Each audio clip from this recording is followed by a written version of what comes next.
और भाजपा सरकार को घुटने पर इस देश के स्टूडेंट ने, छात्रों ने, युवाओं ने, क्रांतिकारी साथियों ने घुटने पर ला दिया और इस सरकार में इस्तीफे भी हुए और आगे इस्तीफा बरकरार रहेगा। अभी तो एक हुई है, अभी अनेकों बाकी है। तो इस वक्त हमारी मौजूदगी जंतर मंतर पे, जो जंतर मंतर 10 से 12 दिन पहले भीड़ थी लोगों की और छात्रों की भीड़ थी, जो एक हुजूम जमा हुआ था यहाँ। अभी आप दिखा सकते हैं कैमरे पर कि बैरिकेड की संख्या बढ़ा दी गई है और हाइट भी जो है लगभग 8 फीट कर दी गई है और पूरा जंतर मंतर जो है अब खाली है। ना यहाँ छात्र मौजूद हैं, ना ही कोई लोग प्रोटेस्ट करने वाले मौजूद हैं। हमारे साथ मौजूद हैं इस वक्त कांग्रेस नेता जो बिहार के दरभंगा से आए हैं, चांद साहब। जिस तरीके से प्रोटेस्ट हुआ और आप लोगों ने भी दरभंगा में बहुत जान लगा के प्रोटेस्ट किया शिक्षा मंत्री के इस्तीफे के लिए, तो इन सब को कैसे देखते हैं? जिस तरीके से छात्रों पे लाठीचार्ज हुआ था, बिहार में भी हुआ, दिल्ली के अंदर, उसको कैसे देखते हैं आप? देखिए, इस देश में जितना बड़ा प्रोटेस्ट हुआ है और भाजपा के जो वरिष्ठ नेता है, केंद्रीय मंत्री हैं, उन लोग कहते थे कि भाजपा सरकार में इस्तीफे नहीं होते हैं। तो इस देश के युवा ने, क्रांतिकारी साथियों ने इस गूंगी बहरी सरकार को जगाने का काम किया और उसको बता दिया कि देश का युवा चाहे तो कुछ भी कर सकता है। तो देश के युवाओं ने इतना बड़ा प्रचंड लड़ाई लड़ी और भाजपा सरकार को झुकना पड़ा। और उसमें, उस लड़ाई में अगर राहुल गांधी जी ने और 4 पे चांद लगा दिया, कह रहे हैं राहुल गांधी जी ने, और उस लड़ाई को और मजबूत कर दिया। जब वो सड़कों पे आए, उनके नाक से ब्लड आया और उसके साथ पूरा विपक्ष सड़कों पे आ गया। फिर हम लोग ने भी बहुत सारा आक्रोश मार्च निकाला, दरभंगा के अंदर जाम करने की काम किया। हमने अपने हाईघाट विधानसभा में भी विशाल सा विरोध प्रदर्शन हजारों स्टूडेंट के साथ निकाला।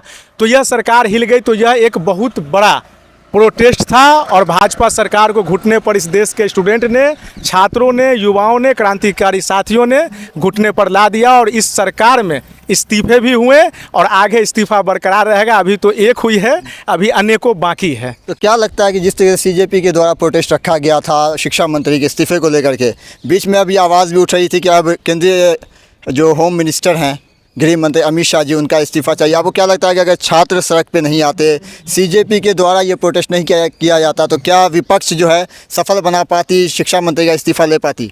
देखिए, छात्रों के हित के लिए विपक्ष आई है और विपक्ष जो इस देश का है, महागठबंधन, इंडिया अलायंस या मुख्य पार्टी कांग्रेस, हमेशा किसान भी जब लड़ाई लड़े थे तो किसान के पीछे भी कांग्रेस खड़ी हुई थी। जब युवा आज लड़ाई लड़ रहे हैं तो उसके पीछे भी कांग्रेस पार्टी खड़ी है और पूरा महागठबंधन खड़ा है। और आगे इस देश में जिन लोगों पर अत्याचार होगा उसके साथ कांग्रेस पार्टी हमेशा सदियों से खड़ी रही है और सदियों से खड़ी रहेगी। युवा लगातार, आप देख रहे थे, 25-30 दिन से प्रोटेस्ट कर रहे थे जंतर मंतर पे। बहुत युवाओं पे लाठीचार्ज की गई, लड़कियों को मारा गया, उनके कपड़े तक फाड़ दिए गए। लेकिन जब राहुल गांधी जी सड़क पर आए तो इनमें युवाओं को एक दम मिला, एक बल मिला। और एक बल मिला कि पूरे देश में जब राहुल गांधी जी लोकसभा के प्रधानमंत्री का घर घेराव करने गए थे और जब पुलिस ने उनको रोका, उनको नीचे धक्का मुक्की हुआ, गिरा दिया, ब्लड आया उनके नाक से, उसके बाद पूरे देश में एक आक्रोशित माहौल क्रिएट हुआ।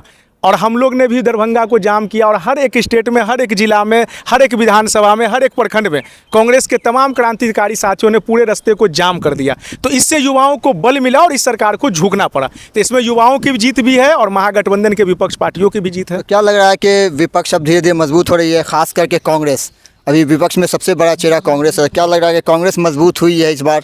हाँ, कांग्रेस तो मजबूत हुई है और हम लोग भी जब ये राहुल गांधी की मेहनत जो है वो रंग ला रही है, ऐसा लग रहा है। बिल्कुल, राहुल गांधी की संघर्ष पूरी तरीक़ा से, मेहनत उनका जो है, इस देश में जो योगदान है, जो युवाओं के प्रति, किसानों के प्रति, आम लोगों के प्रति, बहुत सामने दिख रहा है। और हम भी जब दिल्ली का जंतर मंतर प्रोटेस्ट ख़त्म हो गया, जब इस्तीफा हो गया, तब हम लोग भी दरभंगा से दिल्ली के लिए आए। जिस क्रांतिकारी साथियों ने लगातार 25 दिन यहाँ भूखे प्यासे प्रोटेस्ट किया, यहाँ लड़ाई लड़ी अपने अधिकार के लिए, युवाओं के लिए, देश के लिए, अपने हक और अधिकार के लिए, यहाँ अपने सिर फोड़े, उनका पैर पे चोट लगा, भूखे प्यासे रहे, उन सभी क्रांतिकारी साथियों को मैं यहाँ उनको सलाम करने आया था और मैं उनको बधाई देने आया था। और मैंने मिल के बहुत सारे ऐसे साथी जो प्रोटेस्ट के मुख्य चेहरा थे, सभी को मिल के बधाई दिया कि आप लोगों ने इस सरकार को झुकाने का काम किया, आप लोग और मजबूती के साथ काम कीजिए। हम लोग भी अपने ज़िला में, प्रखंड में आपके साथ खड़े हैं और अगर ज़रूरत पड़ेगी जंतर मंतर की भी या फिर कोई प्रोटेस्ट की, तो अगर वहाँ से यहाँ आने की आवश्यकता पड़ेगी तो हम लोग यहाँ भी प्रोटेस्ट करेंगे। चलिए, बहुत बहुत धन्यवाद आपका। तो आप दिखाइए एक बार कैमरा पे कि जिस जंतर मंतर पे आज से 12 दिन पहले भीड़ हुआ करती थी, चलने की जगह नहीं होती थी, वो जंतर मंतर अब खाली हो गया है। बैरिकेटिंग बहुत ज़्यादा कर दी गई है, हाइट दिखाइए 8 फीट के करीब, और दूसरा कि जो फोर्स की संख्या है वो भी बहुत ज़्यादा बढ़ा दी गई है। देखते हैं कि आगे क्या होता है, क्या CJP फिर से सड़क पर उतरेगी या फिर मामला वहीं ख़त्म होगा। बने रहें आप खबरों की चाय के साथ। मैं CM अजीम।